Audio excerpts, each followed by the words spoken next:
గిరిజనుల సమస్యలు చెప్పేందుకు వెళ్తే పోలీసులు అడ్డుకున్నారా? ప్రశ్నించాలనుకున్న నేతను 4 గంటల పాటు పోలీస్ స్టేషన్లోనే ఉంచారా? అసలు ఆయనను ఎందుకు నిలిపివేశారు? గిరిజన ప్రాంతాల్లో జరుగుతున్న అక్రమాలపై మాట్లాడకుండా చేయడానికే ఈ చర్య? రావుతలపూడిలో ఇప్పుడు రాజకీయంగా హాట్ టాపిక్ గా మారిన ఈ ఘటన వెనుక అసలు కథ ఏమిటి?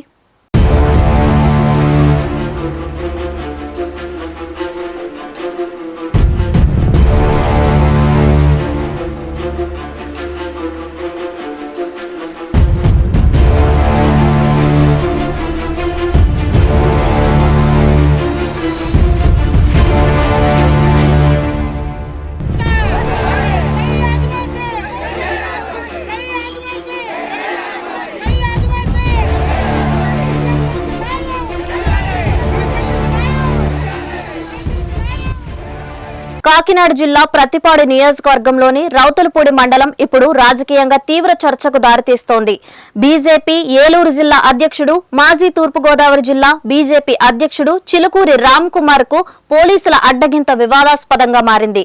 ఈ నెల 19న జల్దం గ్రామంలో రాష్ట్ర ఎస్టీ కమిషన్ పర్యటన జరగనున్న నేపథ్యంలో గిరిజనులు ఎదుర్కొంటున్న సమస్యలను కమిషన్ దృష్టికి తీసుకెళ్లేందుకు రామ్ కుమార్ అక్కడికి బయలుదేరారు. అయితే మార్గ మధ్యలోనే రావుతలపూడి పోలీసులు ఆయనను అడ్డుకుని స్థానిక పోలీస్ స్టేషన్ కు తరలించారు.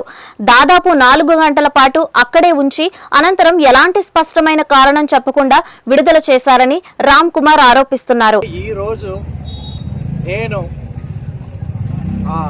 ఏదైతే సభ ఉందో దానికి వెళ్ళడానికి ప్రయత్నం చేస్తుంటే నన్ను అడ్డుకున్నారు, పోలీస్ వారు అడ్డుకున్నారు. ఎందుకు అడ్డుకున్నారు, ఎవరు అడ్డుకోమని చెప్పారు అంటే సమాధానం లేదు. నేను గత 12 ఏళ్ళ నుంచి కూడా నా మండలం రావుతలపూడి మండలంలో సేవా కార్యక్రమాలు కానీ ధార్మికంగా కానీ పనిచేస్తూ ఉన్నాను. గిరిజనులందరికీ కూడా నేను తెలుసు, ప్రతి గ్రామం నాకు తెలుసు. నేను ఎన్నోసార్లు ఆ గ్రామాలు తిరగడం జరిగింది. వాళ్ళకి ఏ సమస్యలు ఉన్నాయో తెలుసుకుని నా వంతు నా స్థాయిలో పరిష్కరించే ప్రయత్నం నేను చేస్తూ ఉన్నాను. 2019లో నేను ప్రతిపాడికి పోటీ కూడా చేయడం జరిగింది. అలాంటిది నన్ను ఈరోజు అడ్డుకోవడం జరిగింది. ఈ ఘటనతో ఆగ్రహించిన రామ్ కుమార్ తన అనుచరులు గిరిజనులతో కలిసి రావుతలపూడి పోలీస్ స్టేషన్ ఎదుట బైఠాయించి నిరసన వ్యక్తం చేశారు. గిరిజనుల సమస్యలను ప్రభుత్వానికి, రాష్ట్ర ఎస్టీ కమిషన్ కు తెలియజేయడమే తన ఉద్దేశమని, అలాంటి సమయంలో తనను అడ్డుకోవడం ప్రజాస్వామ్య స్ఫూర్తికి విరుద్ధమని ఆయన విమర్శించారు. ఇక్కడితో ఆగని రామ్ కుమార్ రావుతలపూడి ప్రాంతంలో నల్లరాయి క్వారీలు, భారీ లారీల రాకపోకల వల్ల గిరిజన గ్రామాలు తీవ్ర ఇబ్బందులు ఎదుర్కొంటున్నాయని ఆరోపించారు. రోడ్లు ధ్వంసమవుతున్నాయని, దుమ్ము కాలుష్యంతో ప్రజల ఆరోగ్యం దెబ్బతింటుందని, సహజ సంపదను తరలిస్తూ కొందరు ప్రజా ప్రతినిధులు, బడా వ్యాపారులు కోట్ల రూపాయలు సంపాదిస్తున్నారని ఆయన ఆరోపించారు. ఇంకా గిరిజనుల పరిస్థితి ఏంటో మీకు అర్థమయ్యే ఉంటుంది. వారు ఈరోజు సభలో వాళ్ళు పడుతున్న ఇబ్బందులు, కష్టాలు, నష్టాలు అన్నీ కూడా తెలియజేయడం జరిగింది. ఇక్కడ పెద్ద ల్యాండ్ మాఫియా, అలాగే మైనింగ్ మాఫియా నడుస్తూ ఉంది. వ్యాపారం చేసుకోవచ్చు, మేము అభివృద్ధికి ఆటంకం కలిగించాం, వ్యతిరేకం కాదు. కానీ వీళ్ళ సంగతి ఏంటి, వీళ్ళ భూముల సంగతి ఏంటి, వాళ్ళ జీవనోపాధి సంగతి ఏంటి? వాళ్ళ బతకొద్దా? ఆ రోడ్ల మీద ఎంతో స్పీడ్గా వెహికల్స్ వెళ్ళిపోతా అంటే ఎక్కువ ట్రిప్పులు చేసేసి ఎక్కువ సంపాదించేయాలనే ఉద్దేశం తప్ప ప్రజలు చనిపోతున్నారని దృష్టి పెట్టట్లేదు. ఎవరైనా చనిపోతే, చాలామంది చనిపోయారు ప్రజలు రోడ్ల మీద యాక్సిడెంట్తో. వాళ్ళని సెటిల్మెంట్ చేయడానికి సెపరేట్ బ్యాచ్, మళ్ళీ వారికి రావాల్సిన కాంపెన్సేషన్ కూడా ఇవ్వకుండా అన్ని ఇబ్బందులు పెడతా ఉన్నారు.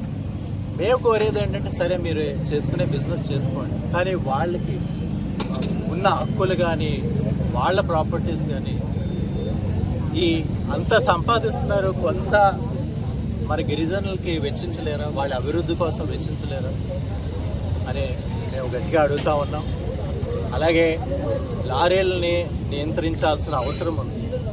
ఒకేసారి దోచేసుకోవాలా?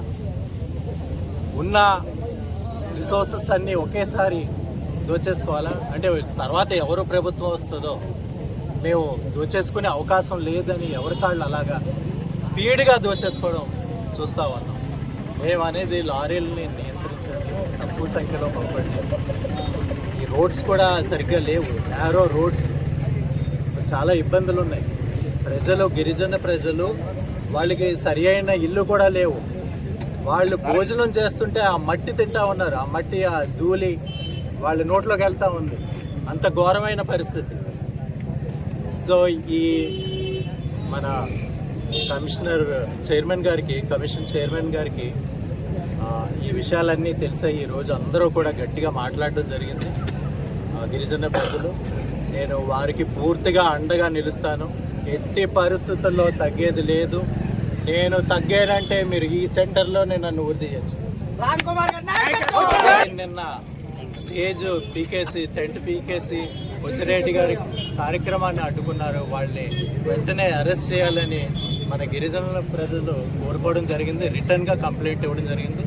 వచ్చిరెడ్డి గారు ఒక వారంలో చర్యలు తీసుకుంటాను, నేను విజయవాడకి పిలుస్తాను వాళ్ళని, ఎవరైతే చేశారో వాళ్ళని చెప్పడం జరిగింది. మేము వారి చర్య కోసం ఎదురు చూస్తూ ఉన్నాం.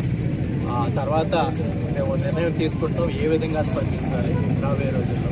ఈ అక్రమాలను ప్రశ్నించబోతున్నాననే కారణంతోనే తనను సమావేశానికి వెళ్లకుండా అడ్డుకున్నారని కూడా రామ్ కుమార్ ఆరోపించారు. అంతేకాదు, పేరుకే కూటమి ప్రభుత్వం ఉన్నప్పటికీ స్థానికంగా వ్యవహారాలు పూర్తిగా టీడీపీ నేతల కనుసన్నల్లోనే నడుస్తున్నాయని ఆయన విమర్శించారు.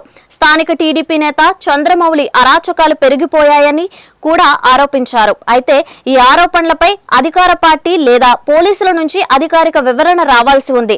ఇదిలా ఉండగా గిరిజన ప్రాంతాల్లో జరుగుతున్న అక్రమ మైనింగ్, నల్లరాయి క్వారీల వ్యవహారంపై సమగ్ర విచారణ జరిపి బాధ్యులపై చర్యలు తీసుకోవాలని రామ్ కుమార్ ప్రభుత్వాన్ని డిమాండ్ చేశారు. గిరిజనుల సమస్యలు చెప్పేందుకు వెళ్తున్నానని బీజేపీ నేత చెబుతున్నారు. విధి నిర్వహణలో భాగంగానే చర్యలు తీసుకున్నామని పోలీసులు చెబుతారా, లేక ఈ వ్యవహారంపై మరో కోణం బయటపడుతుందా? రౌతలపూడిలో మొదలైన ఈ వివాదం రాజకీయంగా ఇంకెంత దూరం వెళ్తుందో చూడాలి.